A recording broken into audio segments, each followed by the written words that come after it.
아시다시피 어제 여야 3당 원내대표 의논이 있었습니다. 안타깝게도 좋은 소식을 들려드리지 못했습니다.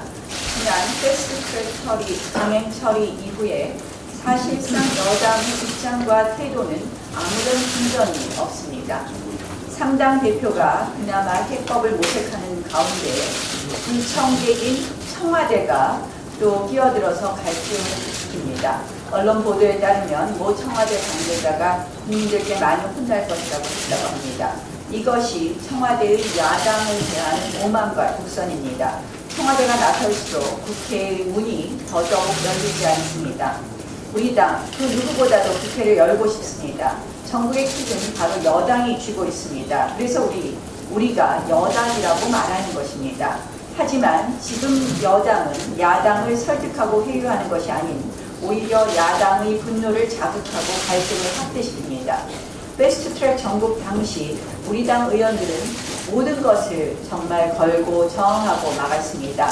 이에 여당은 우리 당 의원 56명의 우리 당 의원 그리고 사무처 당국자 및 보좌진을 고발해서 위협했습니다.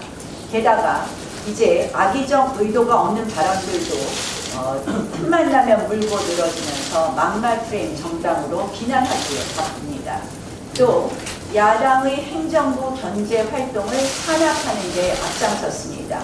우리 당이 공무원들과 산불 대책을 논의하려고 한 것도 폄훼하고 무시하고 조롱했습니다. 지금 이것이 야당을 설득하는 올바른 여당의 자세입니까? 말로는 함께 국회를 열자고 하면서 정작 문을 걸어 잠그고서는 무조건 항복하라고 이야기하고 있습니다. 정치인이라면 그 어떤 순간에도 절대 포기하지 말아야 될 가치가 있습니다. 의회민주주의, 자유민주주의의 가치를 붕괴시켜버린 패스트트랙 폭거를 이대로 닫고 넘어갈 수가 없습니다. 다수의 횡포로 운영되는 비정상 국회를 바로잡지 않는다면 앞으로 어떠한 악법 또 어떠한 독재법을 또 밀어붙일지 모릅니다. 그러면 국민의 기본권이 실종되고 신무제 사회가 되고 맙니다. 그러한 대한민국에는 민생도 인권도 없습니다.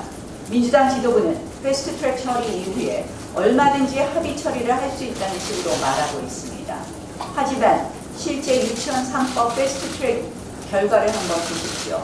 5개월째 논의조차 안 되고 있습니다. 이대로 묵혀두면 어차피 통과될 법이기에 여당이 적극적으로 논의에 나설 이유도 없어 보입니다. 그래서 다시 한번 말씀드립니다. 패스트트랙 철회만이 민생국회를 다시 여는 유일한 해법임을 말씀드립니다. 어제 홍남기 경제부총리가 내년도 최저임금 인상 수준이 최소화돼야 한다면서 속도 조절론을 공식적으로 밝혔습니다. 그동안 수많은 연구기관, 전문가, 국책기관들이 이야기했었습니다. 시종일관, 무시와 외면으로 일관해오던 이 정부가 2년 만에 비로소 소득주도 성장 실패를 자인한 것입니다. 전환적 자세, 반가운 모습입니다. 비록 늦었지만 지금이라도 한계를 직시한 것 다행입니다. 하지만 단순 속도 조절론으로는 부족합니다. 두 가지 추가 조치가 필요합니다. 첫 번째, 문재인 대통령의 공식 사과가 필요합니다. 이 무모하고 무책임한 경제 실험으로 수많은 자영업자가 폐업을 해야만 했고 막대한 실업과 고용 한파에 국민들이 떨어야만 했습니다. 이미 너무나 많은 상처와 좌절을 남긴 정책입니다. 소득주도 성장으로 삶의 기반을 침식당한 분들께 대통령께서 머리 숙여 사과해 주십시오. 두 번째, 최저임금 인상 속도를 대폭 늦추더라도 너무 많이 올라버린 최저임금의 부담은 여전히 큽니다. 따라서 소득주도 성장 부작용 치유책이 필요합니다. 여야정이 그 대책을 함께 찾아서 곧바로 시행해야 합니다. 최저임금 결정 제도와 주휴수당 부담 해결, 탄력근로제 확대 등을 종합적으로 논의해야 합니다. 속도 조절만으로는 부족합니다. 현장 해결책이 필요합니다.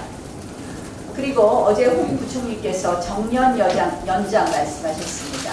정년 연장 매우 신중해야 합니다. 무엇보다 청년의 양질의 일자리의 문턱을 높일 수 있습니다. 그리고 본질적으로 우리 경제에 필요한 것은 정년의 개념이 무색할 정도로 누구나 마음껏 계약을 맺고 일할 수 있는 노동시장입니다. 꽉 막혀있는 노동시장을 유연화시키고 기업 신규 고용을 방해하는 근로 규제를 풀어야 합니다. 그렇게 해서 80세, 90세도 능력만 있다면 마음껏 취업할 수 있는 자유노동시장을 만들어야 합니다. 정년 연장 찬반이라는 과거 프레임에 갇히면 안 됩니다. 그런 의미에서 시급한 고용 정책은 노동개혁입니다. 홍남기 경제부총리를 비롯한 정부 당국이 노동개혁에 박차를 가해줄 것을 촉구합니다. 지난 31일이었습니다. 더불어민주당 서른 최고위원이 이번 주 우리 정부가 북한에 식량 5만 톤을 지원할 예정이라고 밝혔습니다. 그 밖에도 상당히 자세한 수치를 언급했습니다.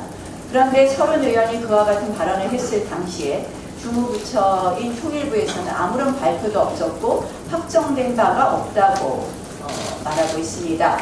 문재인 정권의 지난 행적을 살펴보면 지금쯤이라면 이미 기밀 유출자를 색출한다면서 통일부 직원 휴대폰을 걷어가고도 남았을 것입니다. 그리고 곧바로 해당 발언을 한 의원을 고발했을 것입니다.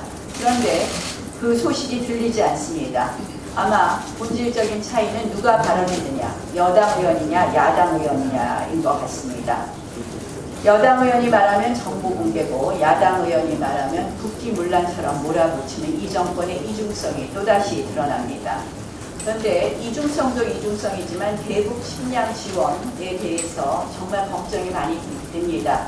최근에 오늘 대통령과 만나기로 예정이 되어 있는 패트릭 세너헨 미국 국방장관 대행은 북한이 미국과 동맹국을 타결할 수 있는 위협적 수준이라고 말했습니다.